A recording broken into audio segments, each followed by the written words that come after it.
I'm an exhausted trans and non-binary person. My entire life, I've had to fight just to be who I am and just to exist in this world that isn't safe for me, that isn't created for me.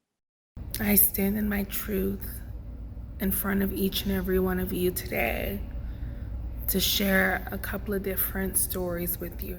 I want to talk to you about some of the challenges that I face as a non binary trans person. It was one of the most defining moments of my life. I felt very liberated. We're all human beings with feelings living in a suffering world, and we all need to make this world less suffering, more peaceful.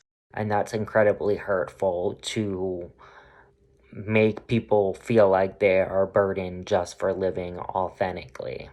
I asked my grandmother what she thought about me starting testosterone. About what love is. We know what love is and we know what love is worth. Hi, my name is Van Ethan Levy. My pronouns are they, them, and I'm an exhausted trans and non-binary person. My entire life, I've had to fight just to be who I am and just to exist in this world that isn't safe for me, that isn't created for me.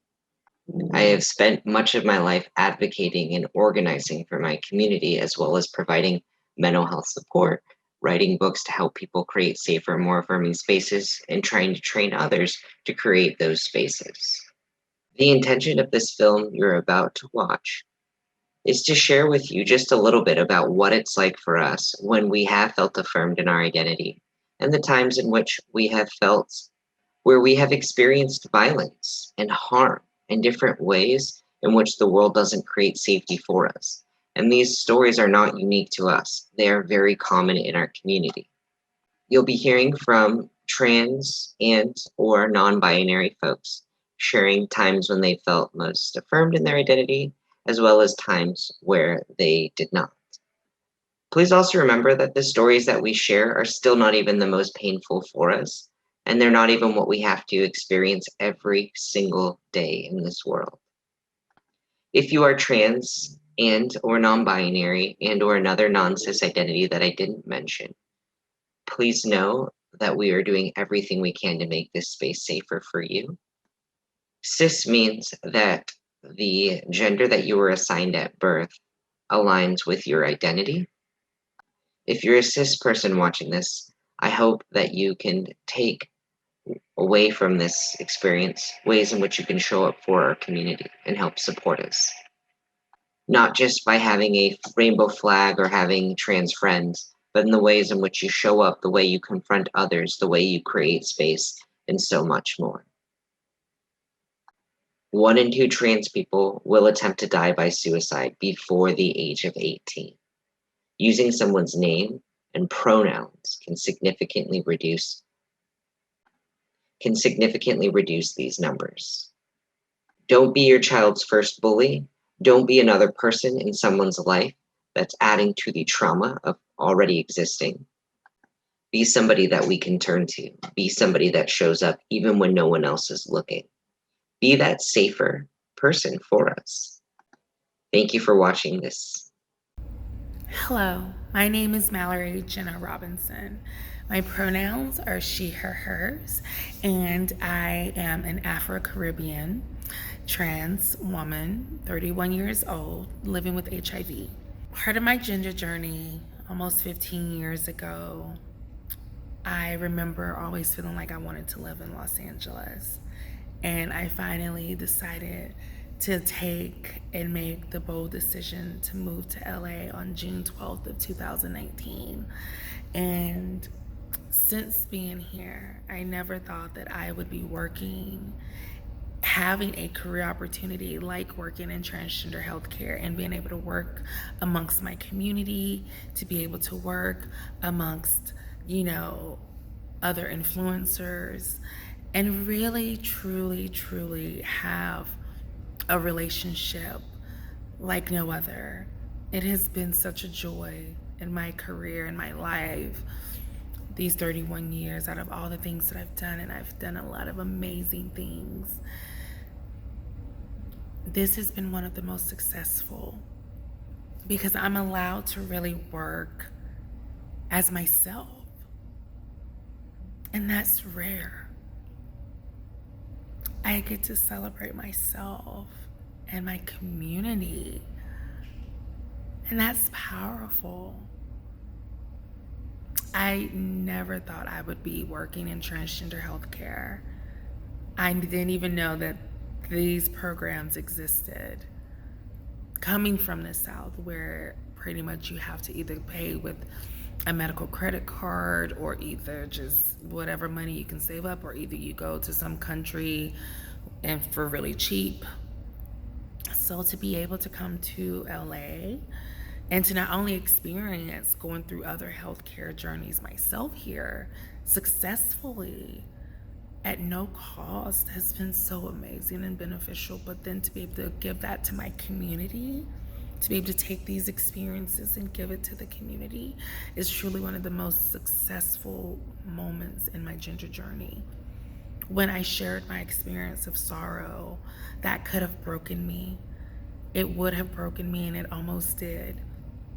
But I went on and I graduated from college with a double bachelor's in biology and history. I did go on to teach middle school biology and history for 5 years in Jacksonville, Florida. I received, an opportunity to go to the Run Clark Academy in Atlanta, Georgia. It's an elite school where teachers from around the world will come over and just see how this man has done so much amazing work for students, especially for those who are at risk and at disadvantages in life. And so to be part of something like that was fulfilling for me. I've traveled to Paris, I've traveled to London, I've had love stories, I have an accepting family. All of these are successes for me, but really being able to go back and give back to my community. I have started closed closets, I have started support groups, I have started advisory boards. I am part of the West Hollywood Transgender Advisory Board. I'm working on being part of the Los Angeles County County HIV Commission. So many more things to do, so many more amazing things to come. And for each and every one of you who has felt low and like there's no hope and you want to give up and give in, I hope my story of success continues to inspire you. One of the other successes in my life has been to be able to live on my own in LA. When I first moved here, I was rooming with two different individuals, and under 2 years, I am happy to say that I have my own 1 bedroom, 1 bath in Mid-City, LA. And I am working still in trans health and just thriving. And I know there's always going to be ups and downs, and that's with life, but I am so happy that I continue remaining tenacious and dedicated and determined.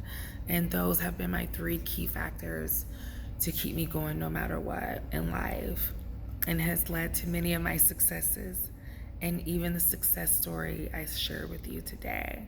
So don't give up, don't give in, and just know you can do anything with a grin. Thank you. Hi, my name is Hitlali. You can call me Lali. I take he, him, or they, them pronouns. I am non-binary, transmasculine, and I want to talk to you about some of the challenges that I face as a non-binary trans person. I want to start with the first is like lack of understanding of what can exist outside of binary man and woman. Coming from a Mexican background, there's just not a lot of representation around what is possible just outside of looking, stereotypically feminine if you're assigned female at birth and masculine if you're assigned male at birth. And I struggled a lot with trying to explain that to my mom and having her really see me as I actually am, and rather than this projection of her idea of who I'm supposed to be. And it's hard because it feels like a lot of those challenges are from people having internalized this idea that there is a gender binary and that they themselves have to perform these cultural stereotypes. And then when they see someone else who kind of isn't falling in line with those binary norms, they feel defensive or they project some of those insecurities because they're like, well, I have to do this. How come this person isn't having to do this?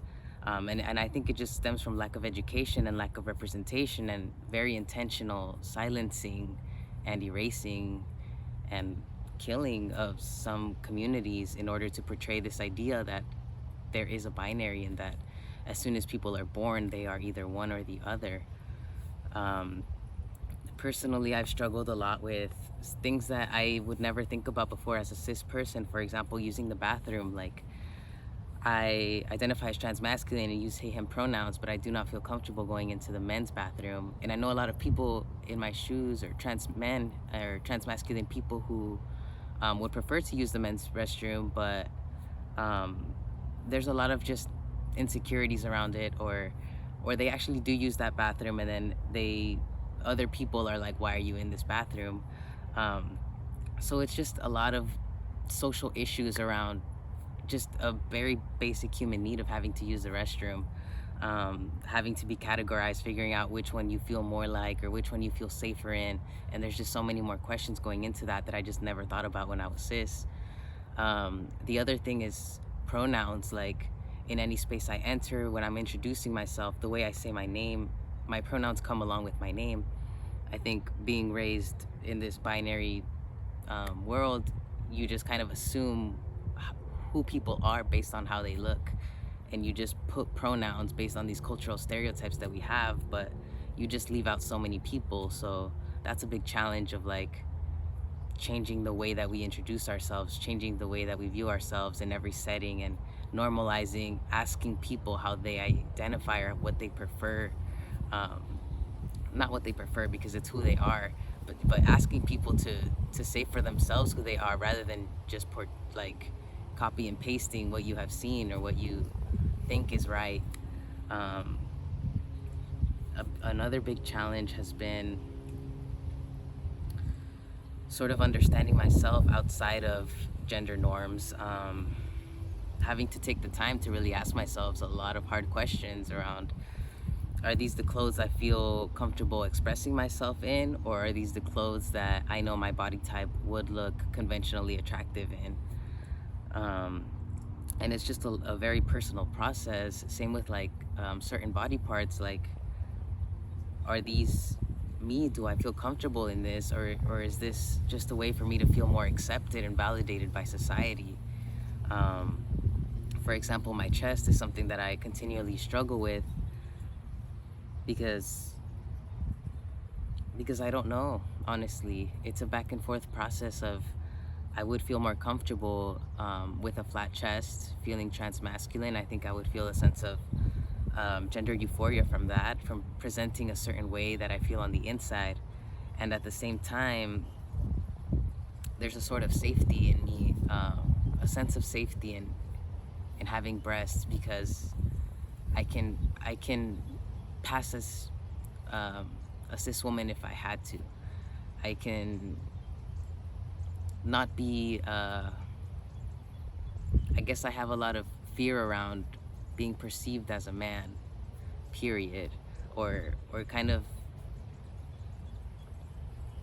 provoking fear in others because I pass as a man. So it's an ongoing process, and understanding that this is my body and that gender is not real, it's just a social construct, and that if this is my chest and I'm transmasculine, this is a transmasculine chest, or this is a manly chest, period.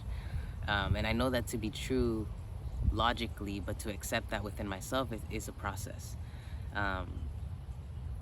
Yeah, just feeling comfortable in my body every single day is a process of asking myself if this is who I am, if this is how I feel more comfortable. Now, here are some things that I find affirming for me as a trans person. Chest surgery. I was elated when I got my chest surgery. It was long overdue, and it was one of the most defining moments of my life. I felt very liberated.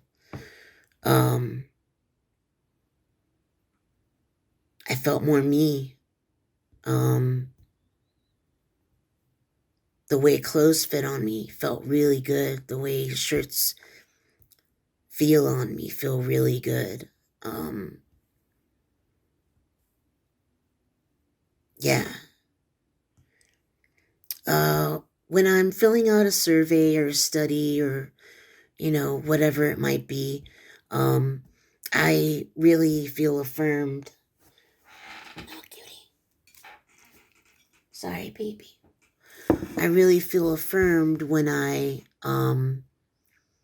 find that trans or non binary are an option when they have a gender checklist. Um, when it says other, it really bothers me. And typically, what I do if it's something like a study that is paid that I'm trying to do and it's only male or female options, I won't do it. But I have messaged, emailed different places before saying just this, that there needs to be more options for the gender portion. Um, being asked my pronouns is really affirming. I feel really good when someone respects my wishes or just respects me, period, as a person. I feel good when I don't have to, when I don't feel like it's expected of me to remind a person what my pronouns are.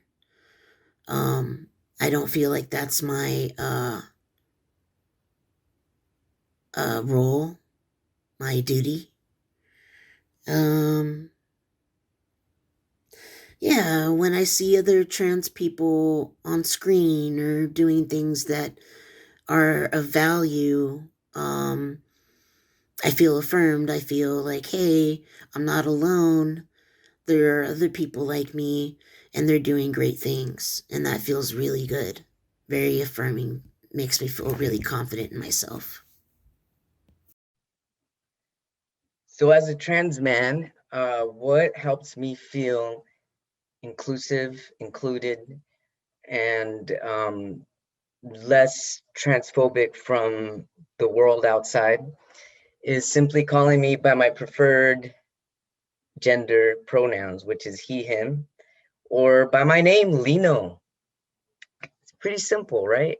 I mean, it sounds simple to me as a very humanistic approach to reaching people at the core is by respecting them and what helps them shine. Just like what would help you shine? Is somebody calling you by your name or your preferred gender pronoun? So please, people, just try to pay attention, be a little bit more mindful and a little bit more awake. You'll be helping a huge amount of people simply by being more mindful and in your approach and being a little more sensitive, because we're all human beings with feelings living in a suffering world, and we all need to make this world less suffering, more peaceful. So please, please, please, please, please, please. Thank you very much. He, him, Dr. Lino Martinez, Lino, the dude. What's up? Thank you. Love you. Yeah. Experiences that are affirming to me as a transgender person. Being asked my pronouns. I love being asked my pronouns when I go somewhere, and I also love seeing, and it's very affirming to me, when others introduce themselves using their pronouns or include their pronouns either in their email taglines, their business cards, their name tags. I really appreciate that, and it's very affirming to me. Another thing that's really affirming to me is when I fill out any sort of form or survey and it has options other than male, female, and other. That is extremely affirming. It makes me feel seen. It makes me feel not alone. Yeah. Something else that is very affirming to me is having top surgery. When I had my chest surgery, that was extremely affirming to me. That made me feel at peace and comfortable with my body. It allowed me to find self-acceptance more so than I did when I did not have my top surgery. And it's also super affirming to me when when I go outside and I can be shirtless and I'm not asked questions about my scars if people see them. That's extremely affirming when I can just get in the ocean or swim or walk around with no shirt and have no questions asked or people staring at me, looking at me like there's something wrong.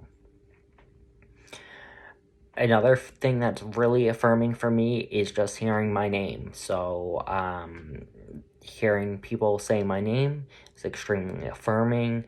It lets me know that they recognize what I like to be called and they respect that. It's also super affirming to be able to be open in my profession with colleagues and other people that I encounter. It's affirming that I don't feel like I need to hide my identity or be scared. Although I know that's not the case for everyone, for me that's very affirming. Something else that is extremely affirming is the fact that I don't have people ask me about my gender or try to figure out my genitalia or what gender I was assigned at birth as soon as they meet me. In the past, I felt like that was something that was zoned in on as soon as people met me, that they wanted to know my status about as a transgender person, and it's really nice to be seen as all the other things that I also am, along with being trans and non-binary. So I think those are the things that affirm me the most. I think the most affirmed that I've ever felt is after I got top surgery, because before that I would go to like the gas stations and stuff, and like they would give me my change and they'd say, oh, here's your change, sir, and then they'd see my chest and they'd say, ma'am, excuse me, sorry, and so I had a hard time being called he and then she, because I always dressed like male, clothing and stuff. And so yeah, it's that was hard. So after I had my top surgery, they don't call me she anymore, and they just call me by male pronouns, and it does help. Because yeah.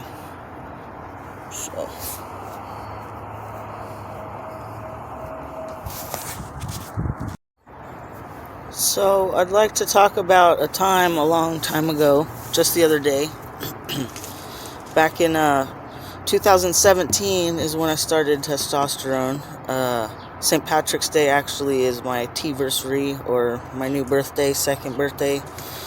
And short time before that, I actually what really helped kind of like affirm everything for me, that was really, I guess, self-affirming. I asked my grandmother what she thought about me starting testosterone, because I loved her very dearly. She was really close to me, and she told me that she would call me her handsome grandson if I started taking testosterone, when I asked her that. So that meant the world to me, and it still does. Just, it shouldn't matter what other people think or say. You really need to do it for yourself. But I just kind of wanted to know where she stood on it because we'd always been so close, and I guess it mattered to me, that with that relationship. And when she told me that, it just, melted my heart. And it wasn't the reason that I started by any means, you know, um, but it really helped kickstart it. So, one of the most beautiful things about being transgender, for me, in my experiences, has just been having the capacity to relate to and to share experience with so many other transgender people. So really just like being a part of the community. And it's a very vibrant community, a very loving community.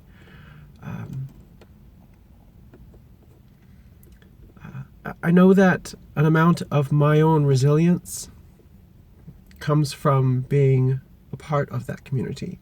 I think there's something really empowering that comes from doing the work to figure out who you are, what you are, and to be able to describe that to the world, to kind of declare, this is who I am, this is how I need to be treated, and this is what I want. There's an amount of authenticity that really affords a lot of intimacy there, emotional connection, understanding. And that's something that I really cherish, about myself, that I get to have that. I get to know what that is like. And I get to experience that with so many of the people that I find most beautiful and inspiring.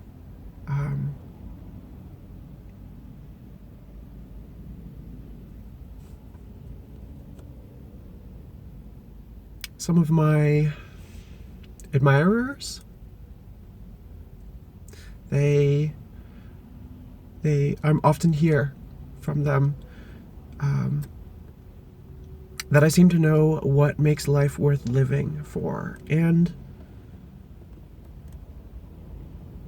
I think that's a reflection, or I think I get some of that from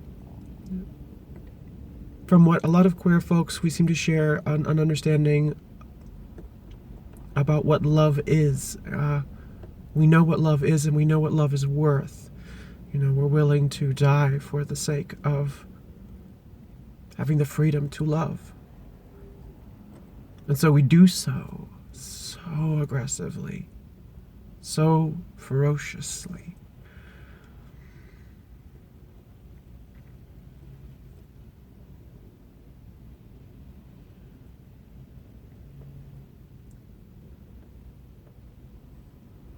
And so I think to have that, just that love that is so maybe informed by what is cruel and what is hard and painful and difficult,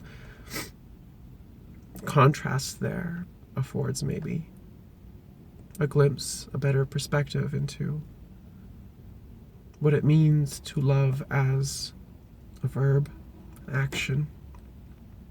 To be surrounded by so many people that are just amazing, beautiful people to look at and to share life with, to share a journey path with, to be a part of this community, this very vibrant and colorful community filled with gender nonconforming and hecking queer people like myself. It's really nice. And it's something I really cherish. It's just being, I suppose, but with other folks who are. Because they're really neat. The most I've ever felt affirmed in my identity is when people use my pronouns and they use them correctly. When people trust me when I'm sharing my experience about myself.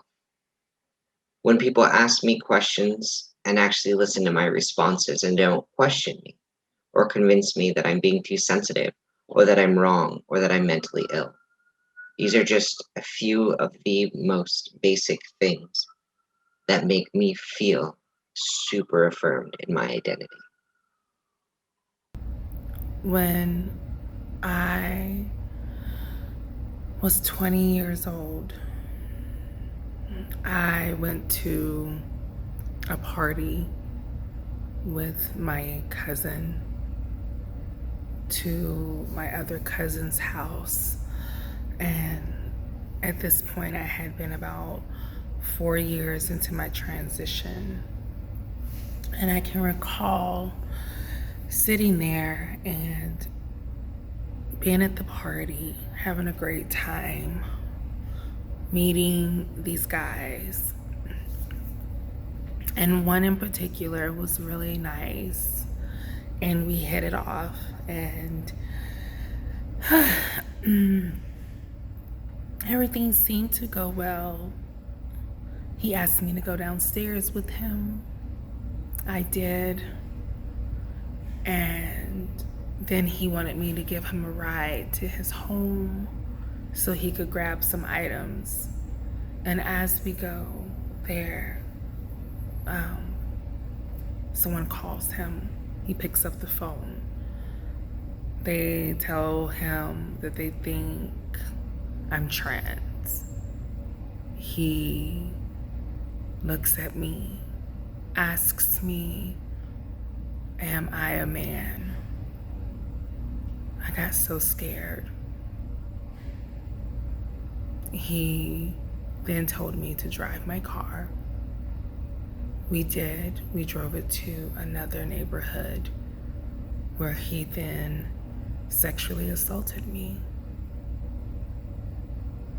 He did very horrible things to me. And as he's doing these things to me, I'm terrified, petrified to be murdered, to have my loved ones murdered. As he was sexually assaulting me, he made a comment that still haunts me 11 years later. And he told me that had he had a gun, he would have killed me. That was the first time, I think, truly in my life I knew that violence towards trans individuals, violence towards Black trans women is real. He let me go. And I remember feeling so dirty, so disgusting. I felt so alone and ashamed. I didn't have really, I felt no resources, no recourses. I didn't have anyone to turn to about this sexual assault.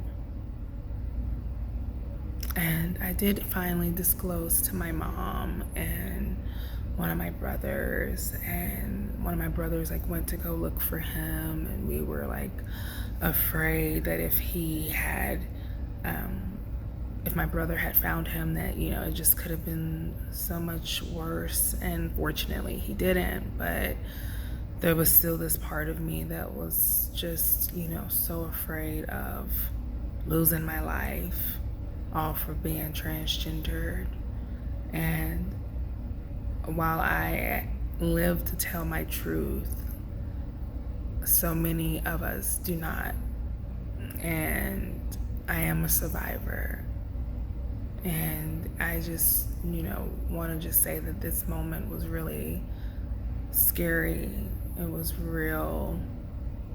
It still shakes me to this day.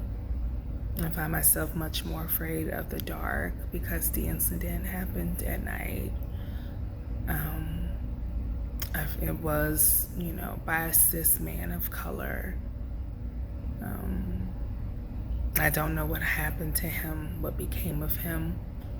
I hope he never hurt anyone, or like myself, or within the community, or anyone.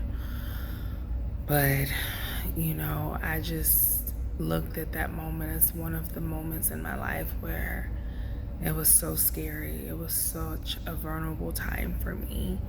And I just really had to remind myself that this was a moment that I won't ever forget. I want to talk now about some of the beautiful aspects of being trans and how cis people can support us in our journey of self-expression. I will say that the easiest thing is actually trying to see me as I see myself. So if I say one day I take they them pronouns, then you just trust that I know myself and that is who I am, and so you use they them pronouns. If I say that I'm switching to he him, you don't ask any questions. You're like, okay, it changed, so I'm just gonna trust that this person knows that's who they are now, and so I'm just gonna see them for that. It's just allowing this fluidity instead of like being so focused on like, okay, but where's the end journey? Who are you actually?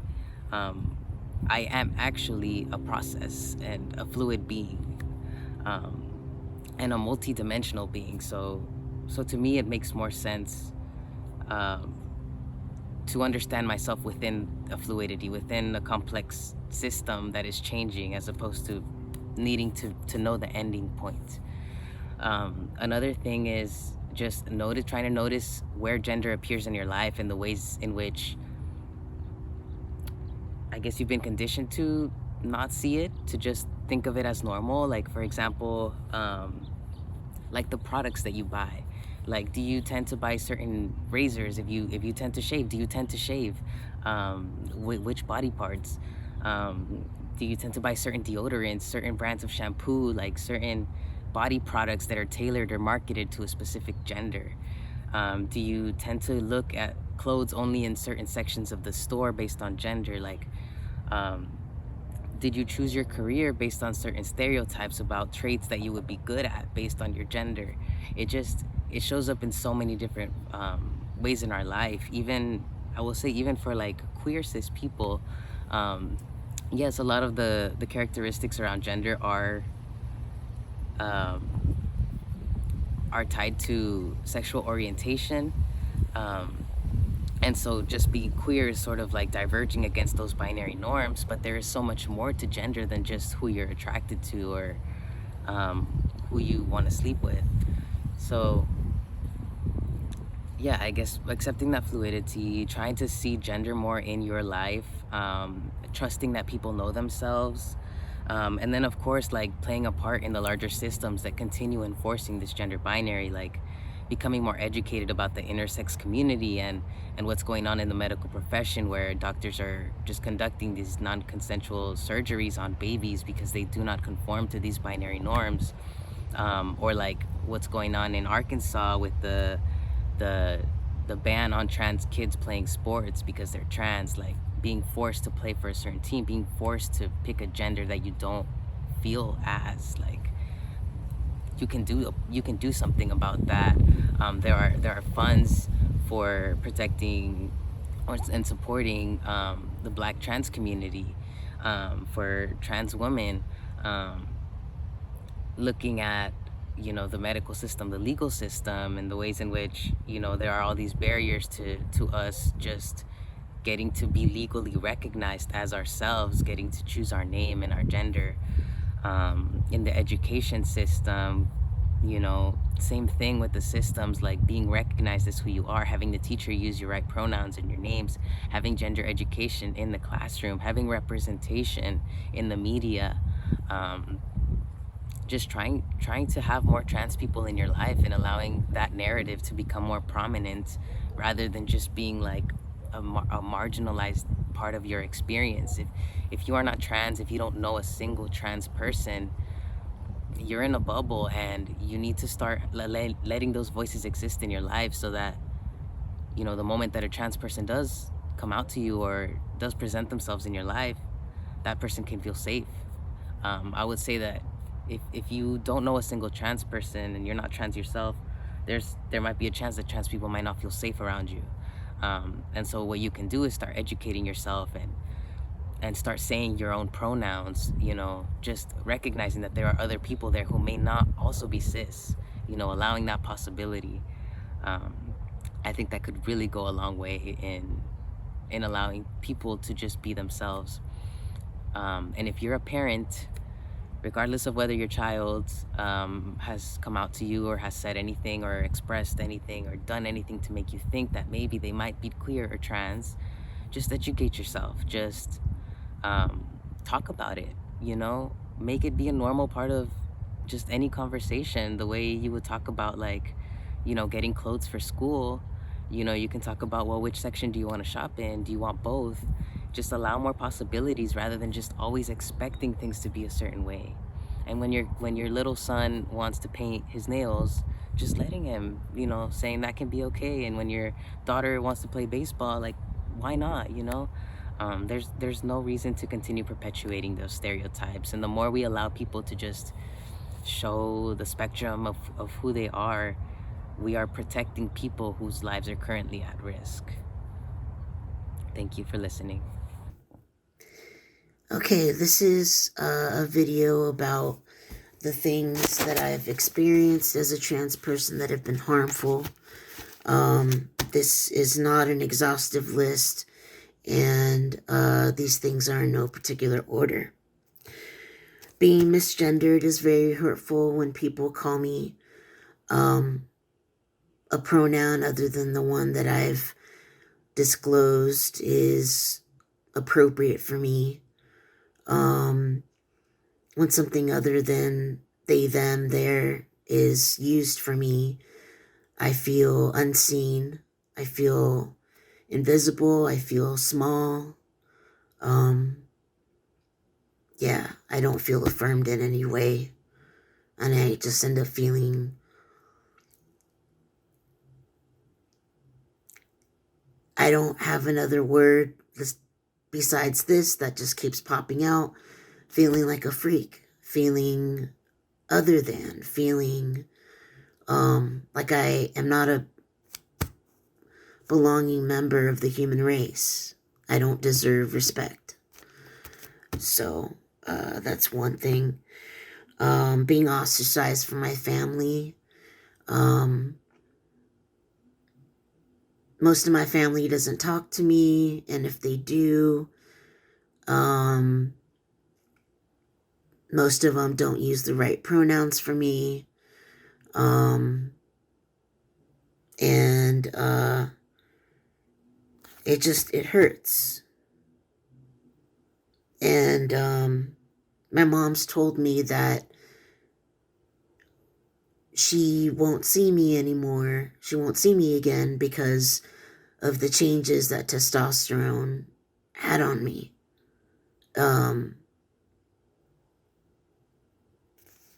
Yeah, and I try to tell her I'm still the same me. I'm still, like, the core of myself is still there, and I still need her support and guidance and love and all that stuff, but none of that has mattered so far. So also being overlooked in dating, and like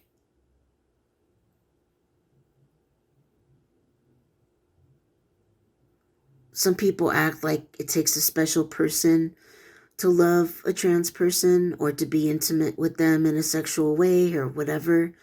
And that's not right. I deserve sex. I deserve happiness. I deserve to be loved and appreciated. Yeah. The last thing I'll share is that when I was homeless and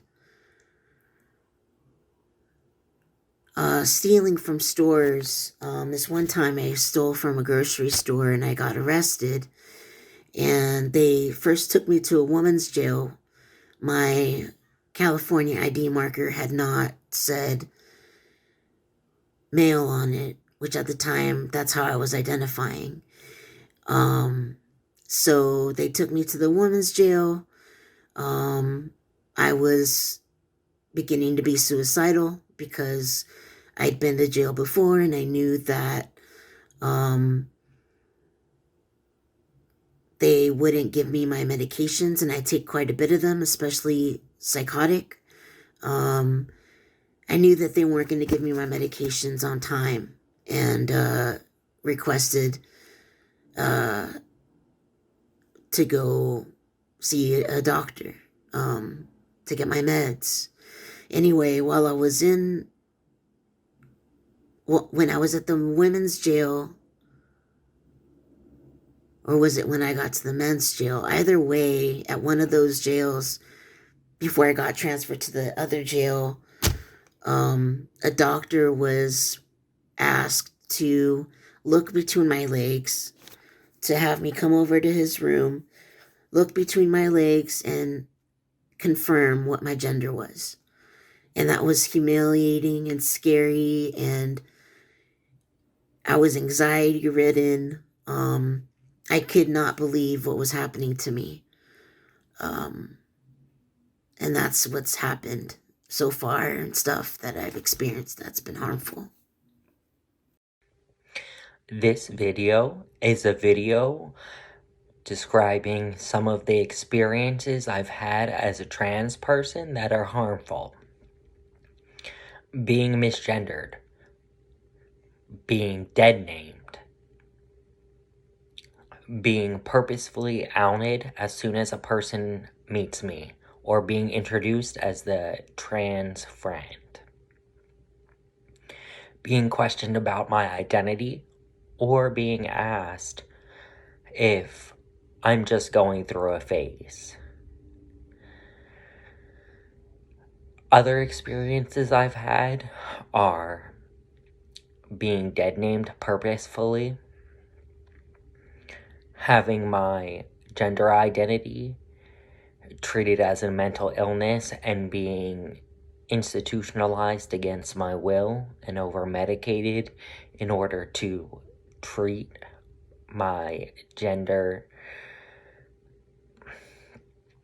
I've also had educators tell me that they cannot protect me while I was in high school, which resulted in me having to become homeschooled. So I've been hurt by other folks bullying me, threatening to physically harm me, and physically harm me because of being transgender. Another thing that really hurts as a trans person is being questioned about your identity regarding legal documents.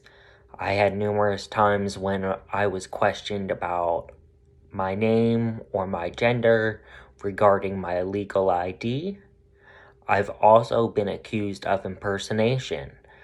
When I was younger, about 7 years ago now, I had my bank account frozen because my bank account was in my dead name, and because of the way I look, I had someone tell me that I was impersonating myself. My bank accounts were frozen and I didn't have any access to them for over a week. Additionally, this happened while I was 6 hours away from home at my undergraduate institution, so I had to have my mother go to the bank with birth certificate, the pictures of me, etc., to try to prove my identity. That was incredibly hurtful to me. And one of the most hurtful things I've had and that I've experienced as a trans person is the fact that some individuals treat being transgender as a burden, or loving a transgender person as a burden, and not just loving in terms of a sexual relationship, but also other familial relationships. Oftentimes, I've heard when someone says that they came out or they disclose their status to someone, one of the first questions I often get is, How did your mother take it or handle it? How did your father take it or handle it? And that automatically assumes that being trans is something to handle or something to deal with or fix. Maybe it's just semantics, but I do find that offending when being trans is considered as something that would prohibit others from loving you. And in the same regard with sexual relationships as well. So often I feel like in that regard, it's seen as if you're not cis, you're a burden. And that's incredibly hurtful to make people feel like they are a burden just for living authentically. Another thing that's very hurtful is when people question you about your genitalia. Someone should never ask another person about their genitalia or try to figure it out or interrogate you about that. That is extremely hurtful and dangerous.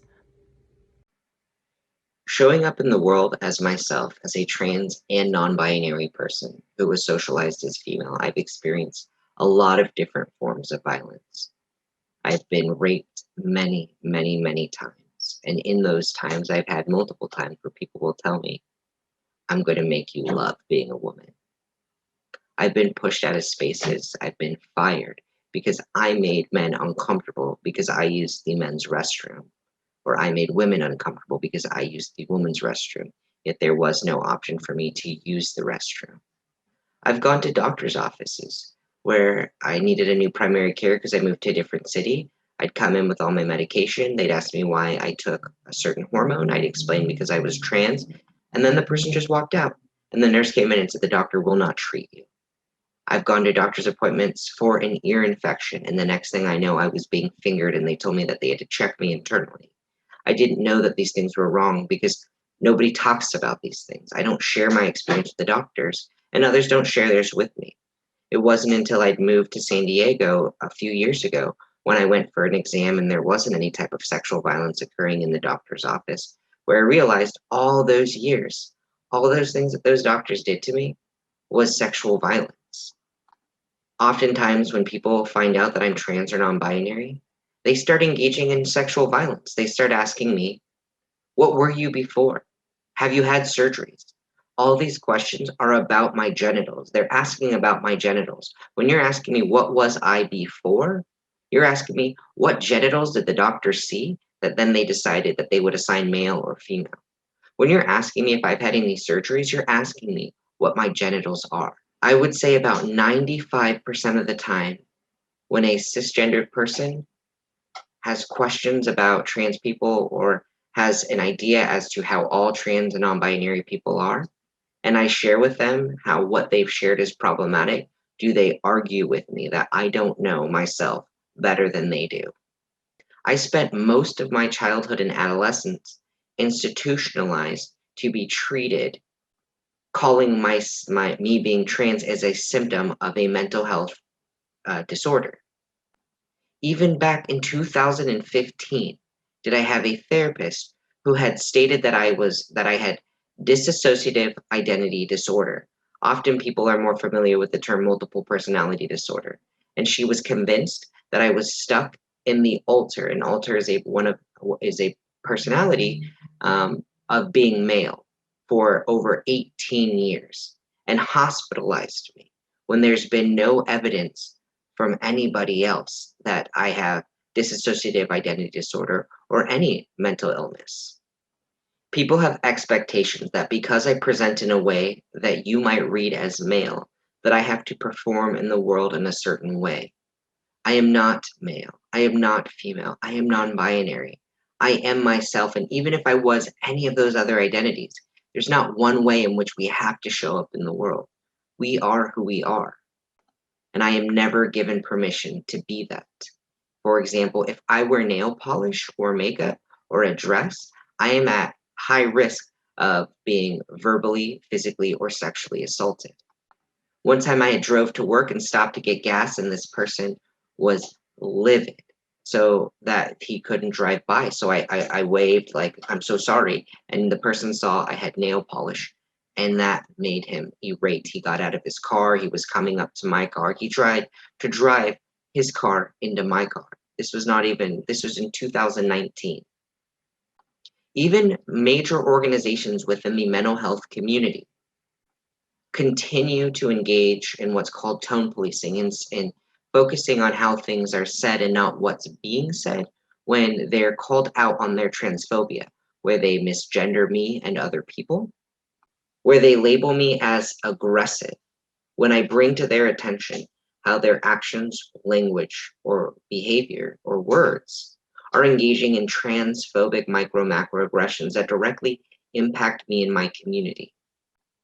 I don't get to feel safe in this world. Every time I leave my home or even answer my phone, is my entire body tense because I don't know who will be unintentionally misgendering me or intentionally engaging in harm. I have to argue with at least 50 different therapists every single day when they share their transphobic views and then attack me for sharing with them the realities that differ from what they're aware of. If I were to say anything about the transphobia I experience at my work, I will get fired. People believe, oh, you can't get fired for your identity, you're protected. That's not how the world works. If somebody wants you out, they'll find a different reason. They won't say, oh, you're trans and so we don't want you here. They'll say, oh, you were 1 minute late, or you forgot to date this portion, or they'll find things that they wouldn't be targeting others for in order to get you out. I have been pushed out and fired from so many different places because of my identity, because I bring to people's attention when they're engaging in harmful behaviors or language towards me, because I deserve to work in a safer space just like everybody else does. I spent most of my life being told that I am mentally ill and I don't know who I am every time I shared about my identity. The psychological damage that that's had on me is pretty large. It's so hard for me to trust myself because I constantly hear all the people growing up telling me, you're crazy, there's something wrong with you, you don't know who you are, you're just trying to get attention, when all I was doing was sharing with the people in my life who I trusted and loved who I am. Well, it's never my intention to specifically purposely call anybody out. I feel that if I don't speak up or say anything about my community and the struggles that we go through, then I'm not fulfilling my purpose in life. So yeah, hello. My name is Dr. Lino Martinez. I am the host for the A Little Less Fear podcast show. And also, I have a book coming out this year that talks a lot about these struggles that I'm going to be talking about right now. The book coming out is called A Little Less Fear in about 2 months or so. So I'm going to make this quick and short, and I want to share some transphobic experiences that I've had ever since beginning my journey 7 years ago. I'm 41 years old, and I started my transition from female to male 7 years ago. Actually, coming this May will be my 7th year. Some of the most common transphobic experience that I still have till this day is people that knew me before I transitioned and know me now very often slip and still call me she. And clearly I've identified my pronouns as being a he, him. I've changed my gender, and I really feel that I don't look like I used to anymore. So a lot of the times it makes me question, are these people doing this unconsciously, like just not even being aware, or are they so self-unaware that the person staring at them has completely changed their gender and their name by law and everyone knows about it, and they feel really comfortable in their gender to the point where they tell everybody? Or are these people just really not careful? I guess it's kind of the same thing, right? So it just sometimes it bewilders me, and every time family members or friends call me she or her, to me it's like, wow, I don't really feel that they know who I am, because I mean, if they don't know who I am, who are they? And are we even having an authentic conversation at that point? So there's just so much that goes on in my mind, at least. I can't speak for every single transgender person, but when I'm misgendered, it hurts to the core, because it just feels like I'm invisible. Even though I practice Buddhism and I know that inherently my body is just a vessel for this life, and that my light is eternal, and my eternal light, there's no gender. It's like just one big spectrum. But while we're here on Earth, I have to say that I identify as a man, he, him. Get it right, people, please. And let's see, another transphobic experience I had, a doctor refused my hysterectomy because I was trans. He said he told another doctor, I can't quote verbatim because I wasn't there, but the other doctor had told me that the other doctor did not want to do hysterectomies or deal with transgender people because transgender people are difficult. Whoa, must be nice to have a life where you don't have to worry about life being so difficult. That's what I thought. And guess what? That actually ended up being a blessing, because the doctor that did my hysterectomy, she did it all in one shot and did an excellent job. And I've got no scars because she rocks. Dr. Rodriguez at USC. Everybody, she's awesome. So, anyways, yeah, that was another transphobic experience that just made me think like, wow, well, why are you in the profession of being a doctor if you don't want to save lives, if you don't want to help people? But isn't that your mission in life? So in a way, it's good that I didn't see that person. And then let's see here, another transphobic experience. Oh, yes. So upon one of my surgeries, that I've had many surgeries, I have a weird genetic disease. Don't ask me now. But if you want to know more, you can go on www.alittlelessfear.com. There's more information about it. But anyways, a doctor had done one of my surgeries, and my hysterectomy, and I was in a lot of pain the very next day in the morning. Yeah, so the doctor that comes in to check me out, the attendee, I guess he thinks that he's doing his rounds, and I think he thought that maybe he was gonna see hallelujah, big penis or something when he came to check me out. And he just comes in casually, doesn't even close the curtain, and he just goes like lift your gown, talking with the wave of his fingers. And I'm just like, okay. So I lift my gown, and I saw him take steps back, and then he says, "Oh, I think you're good enough to go home today. You're not in that much pain." And I was like, what? So sarcastically, and I really sorry I was sarcastic, because I shouldn't have done that. But anyways, I just said, "Oh, really? Have you ever had a hysterectomy?" And yeah, I did it to push his buttons, and because I was in a lot of pain, and I am the patient, and I shouldn't even be having to go through this pain of having a doctor want to kick me out because he thinks he knows how much pain I have. Anyways, that put me in tears the whole night. I was crying and crying and crying, but luckily another doctor came in and she saved me, and she said, "No, you're good, you're good." And they kept me another night and gave me my pain meds. But yeah, that was really sad and uncomfortable. I shouldn't have gone through that, but we got to go with the shouldn't have sometimes in order to pave the way, right? We're pioneers. So I should have gone through that, because if not me, it would have been someone else, and I'd rather it be me than you or anybody else. I remember some of the hardships I've faced. I can take it all the way back to childhood, when they used to call me a he, she, and a shim, and in PE they'd try to pants me to see if I was a boy or a girl. As a child, I I always felt like a boy since I could remember. When I was a tiny little kid, toddler, my dad would ask me what I wanted to be when I grew up, and I said, "I want to be a big, strong man like you, Dad." So they always knew that I was at least lesbian, or gay, they call it at the time. I'm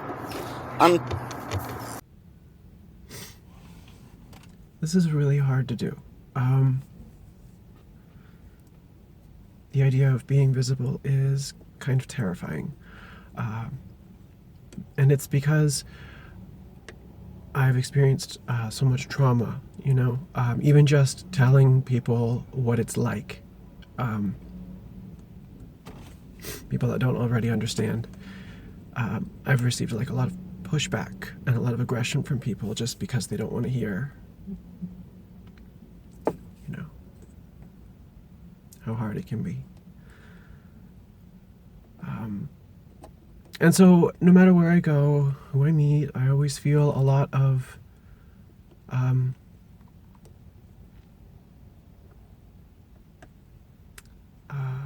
anxiety, it's hypervigilance.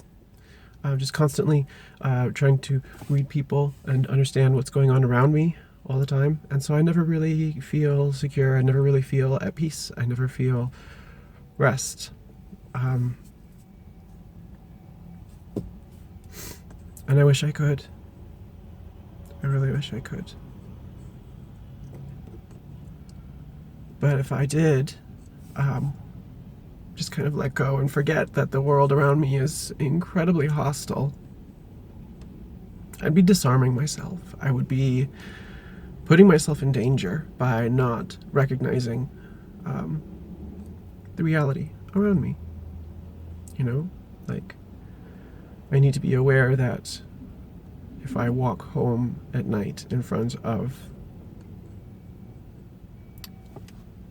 the bar that's not far from my place, that could very well be an invitation for a man to throw me down to the ground before he invites 3 more men to finish me off.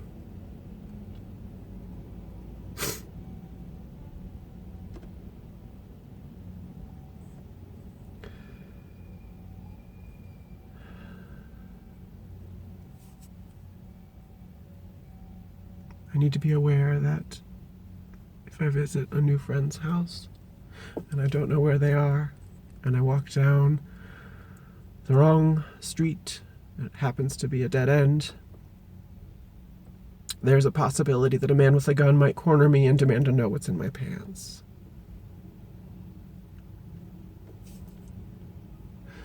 And the hardest part for me, I find, is just living with all of that and doing my best to just carry on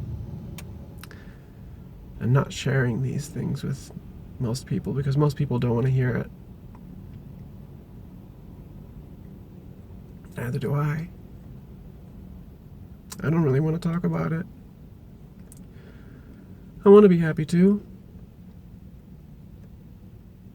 When I look around my city and I see so many happy people just living their best lives, I just want to have that too, It just feels really hard. Carrying around all of this vigilance.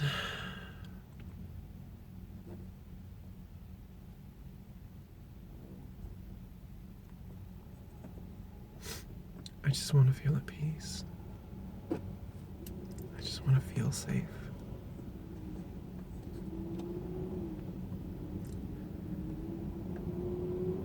And no matter where I go, I'm constantly reminded that I'm not.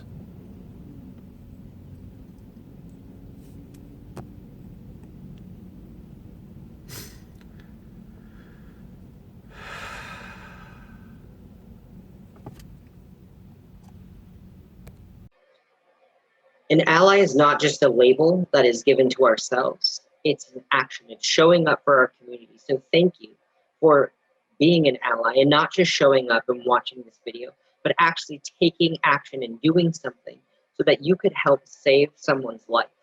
Some things that you can do to show your allyship is always using your pronouns when you share your name, making sure other people do that and educating them about that.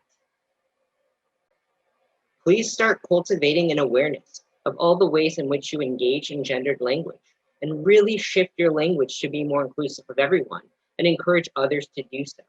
Another way you could really show up for us is in the credits, you'll see our GoFundMe. Please donate, help us create ways to make more accessible, safer, and affirming spaces for our community. Just these few little basic things can help save lives.